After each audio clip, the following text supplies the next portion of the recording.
let's move the conversation forward. Let's flip now.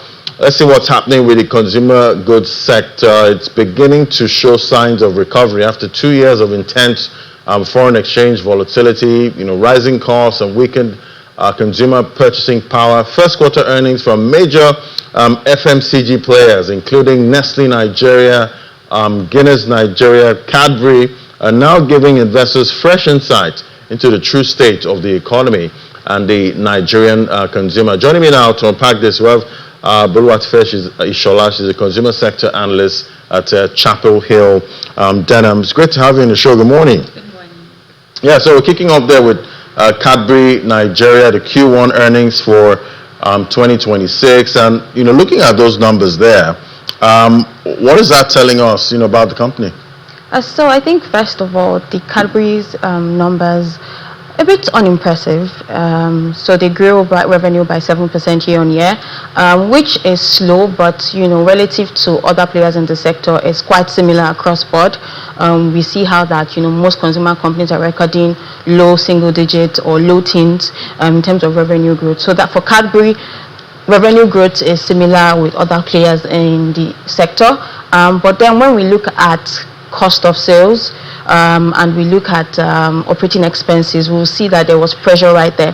But even for their revenue, I think one thing that would speak to the Nigerian consumer is that we saw that in terms of revenue segment, we saw how that refreshment beverages, which is the larger portion of their revenue, saw a slight decrease year on year. But we saw confectionery such as Tom Tom, Clorette, Buttermint, record a 38% year-on-year increase, which begs the question, what exactly is happening in the beverage sector, right? Are consumers now seeing it as discretionary rather than a staple, right? So that's on revenue side. But when we look at the cost of sales, there was pressure across board. We saw cost of sales increase, despite the fact that cocoa prices were at the lower end in Q1. But I'm thinking that may be like an inventory lag, right? But we also saw operating expenses increase. Well, we believe that might be like the effect of elevated energy costs as well. And while net finance income tried to provide some sort of relief, by the time we got to the bottom line, the compression was already significant, and we saw a 39% decline in profit after tax. So for Cadbury, not so great. When we look at retained earnings, it's still negative, and with their current Q1 performance, it looks like they might take longer before they actually turn the tides on that. Okay. So all right, let's flip over to Nestle Nigeria now. Revenue, you see a growth there of 11% year on year, 326.1 billion naira. Profit before tax, 73.8 billion, up about 44%. Profit after tax, about 29% higher, about 39 billion naira. So definitely looking good. Yeah, looking for good. This company. Yeah. Nestle really looking good. When we look at revenue, it was on the higher end, right, in terms of brother sector, at 10.9% year on year. And when we look at it in terms of cost, we saw how that they were able to manage cost of sales, as cost of sales only grew slightly higher at 10.8% year on year. But operating expenses was where they really saw the pressure, especially in terms of marketing and distribution costs. But for Nestle, we know that this is quite intentional. They spoke about their route to market strategy and investing in marketing and distribution.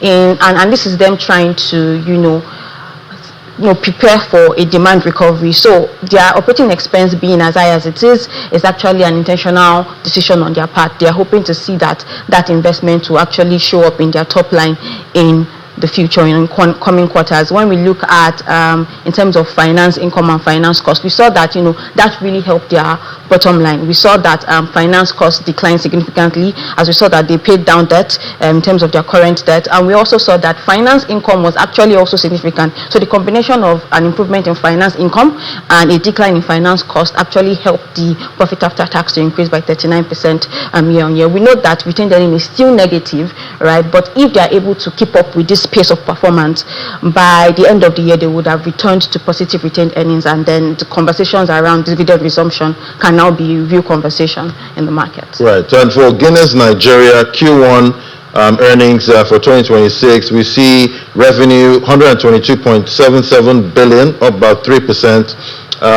For the profit after tax, that's 10.39 billion.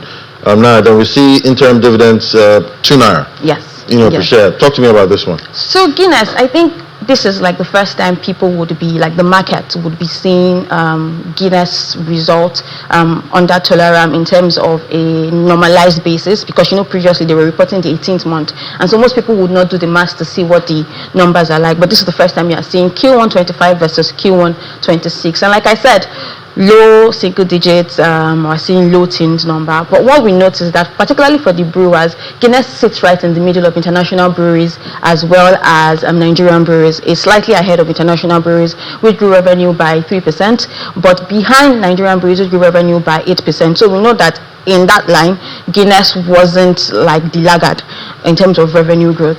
We also note that, aside the fact that the economy is the way it is, we know that Q1, particularly for the brewers, was not a very strong year. It's typically not a strong year, but we also saw that Ramadan and Lent had an overlap in this Q1, which must have, reduced consumption, especially of their alcoholic products. So for Guinness, their revenue, not so impressive, but when you compare it across the market, it's fine, right? When we look at cost, we saw how that, cost of sales increased by 7.4% year on year. But interestingly, operating expenses, remained relatively flat.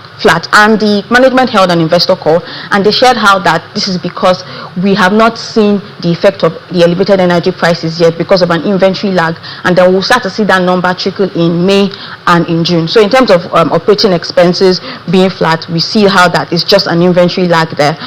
We see how that they are currently deleveraging, right? And so we saw finance cost, significantly decline by around 68%, which was the reason why we saw an improvement in PAT growth. That's 48% year on year.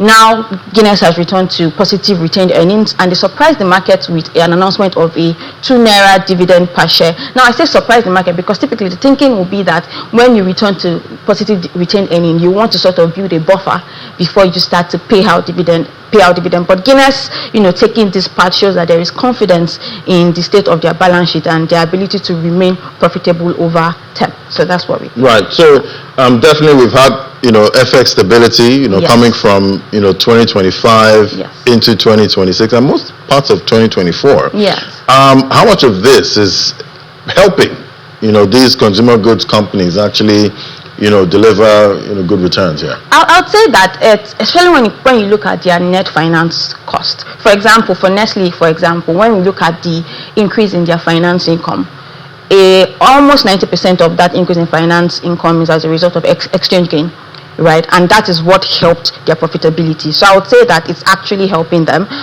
because it's either they are not recording any loss at all, or some of them are actually even recording exchange gains, which is helping their bottom line. All right, let's look at the macro snapshot now for Nigeria. We see monetary policy rate 26.5%, inflation 15.38% for the previous month. Then food inflation 14.31%, exchange rate about 1,375. That's according to the Central Bank of Nigeria. So seeing this, seeing the earnings, with some of these consumer goods companies, what is it telling us about the state of the consumer? So I would say how resilient are we? I think consumers are being pushed to the wall.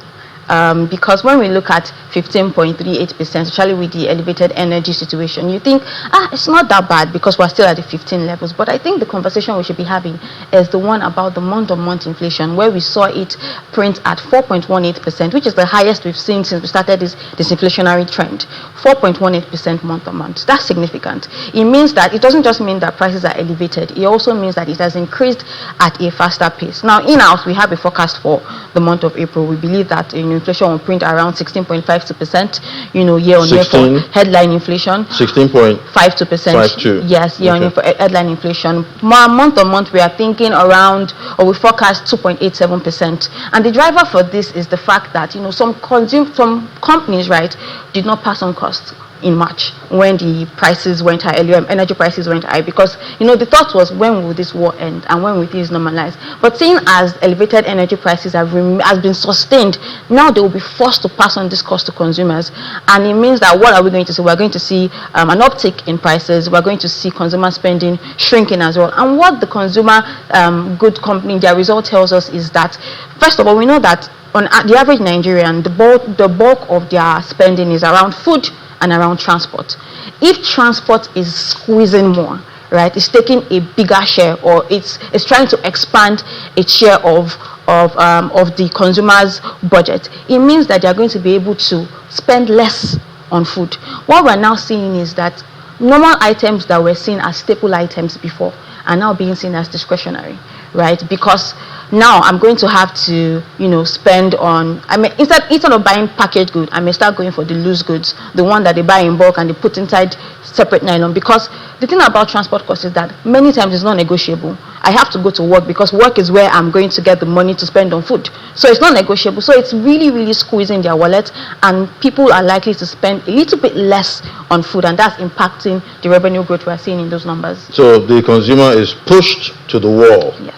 At this point. Yes. All right. So for these companies, what are you seeing? Because I'm sure investors will be wondering, okay, what's bullish, what's bearish, at this point. But what nice performance so for these companies? I think generally speaking, when we look at the sector, so far we've seen how that it is lagging most of the other sector indices that the NGX tracks, except for insurance. It's at 26.7%, if I'm not mistaken, while the market is at 62%. So it's lagging, and we expect that it to remain like that. I mean, last year it was an outperformer, and investors that were in those names actually enjoyed, right? But this time around, we're seeing modest growth for them, and it's on the back of the fact that there is only a limit to how much you can increase prices before you start to see volume shrink. So we're expecting that companies will be looking more to volume rather than price. I think price would be the last lever they would want to resort to, seeing that they have done this, they have used this lever for 2 years consecutively now. So price would be the last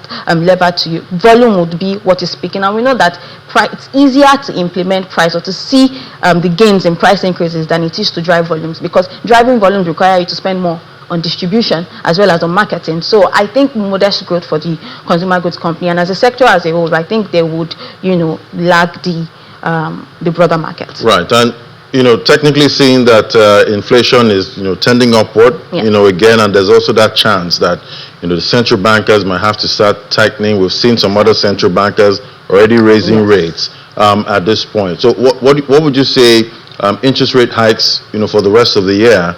Maybe about 2 or 3 hikes. Well, what would that do to this sector? Oh, it's not looking nice at all, because one thing we note about many of these companies are that they are spending a lot on capacity expansion. I mean, if you're thinking about increasing volumes, then you want to spend on capacity expansion, and many times they look into the capital market, they look into bank borrowings, and when we see a hike in interest rate, it's either they would now reduce capacity expansion, or they will take it up because they have no other choice, and then we'll see it hit their profit and loss statement again, creating decreased profitability for them. So it's not a good one at all. At this point, we're hoping the war ends. Yes. We're hoping the central bankers don't have to raise rates. Yes. And we just stay, stable. And we're hoping they even cut. And the currency but later on, the currency. A cut later on, and the currency, the stability of currency is very, very important for them. And I love to see strengthening. Yeah. Oh, okay. Yeah. Thank you so much. Thank you. Bolu, that's the consumer sector, and this is Chapel Hill Denham. Yeah, thank you for having me.